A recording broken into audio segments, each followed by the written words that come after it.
Welcome to the deep dive.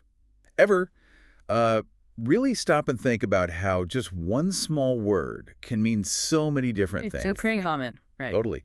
Today, we're kind of pulling back the curtain on a word you probably use all the time. Cool? Seems simple. Deceptively simple, maybe. Exactly. Our source material, though, it shows just how complex it can get using some really vivid examples rooted in Tak province over in Thailand. That's right. We've looked at these articles and notes, and yeah, they show cool isn't just one single idea. It can be how you feel, something you see, even, the actual air around you. Okay.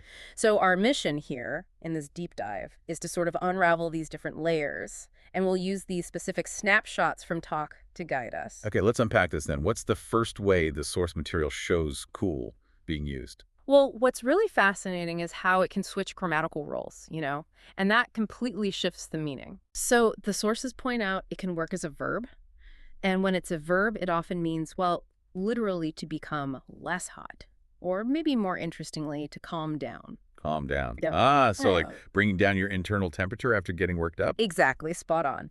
The source gives this great example, something like, he took a walk to cool off after the argument with his friend in Takpatayakam. Okay. So here, cool, it's got nothing to do with the weather there in Takit. It's purely about that emotional state, right? Right. That need to regulate the heat of frustration, maybe, after a fight. Taking that walk near the school, Takpatayakam school, that was the action to get cool. That's quite a jump, isn't it? From physical heat to emotional state. Okay, so if cool off is about like internal soothing, how do we get to cool, meaning something looks good? Yeah, that's the next layer. What did the sources say about that shift? Maybe when it's used differently, like as a noun or describing something. Right. The source highlights that.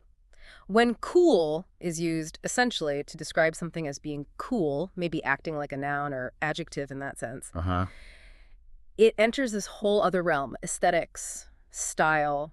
It's about, subjective appreciation. I see. Like the example they gave. That jacket I saw in Vintage Night Market is pretty cool. Yeah, that one. And Vintage Night Market in talk sounds like the kind of place you'd find something interesting, unique. Exactly. So describing a jacket there as cool, it's not about how warm or cold it is. It's a judgment. It's about its style, maybe how attractive it is. It's a completely different dimension of the word, isn't it? We've gone from an action, calming down, to a descriptor of, like, appealing fashion. Okay, so we've got the verb for emotional regulation, cool off, and then the description for style. That's cool. But the source material, the most common use, is actually just as a straightforward adjective. What's that one about? Yeah, this is probably the one that pops into most people's heads first. It's just describing a comfortable temperature, not hot, not cold, just pleasant. Right. The source is very clear here. It gives the example. Tak province will be cool in November to February. That grounds it perfectly. Yeah. Simple. That sentence is just telling you about the climate, the nice weather during those months in talk. It's about the literal feeling of the air. Correct. It's that fundamental meaning tied directly to physical temperature.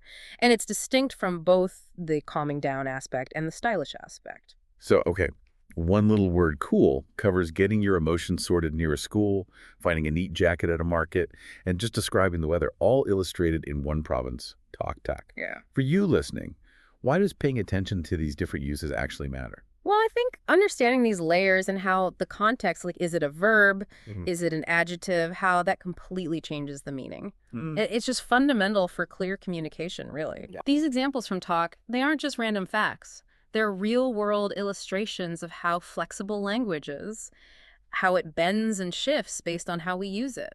It definitely shows that even the most everyday words we use are incredibly versatile tools. They carry vastly different ideas depending on, how they're put into a sentence. Yeah. Makes you appreciate the subtlety we navigate all the time without even thinking about it. Definitely.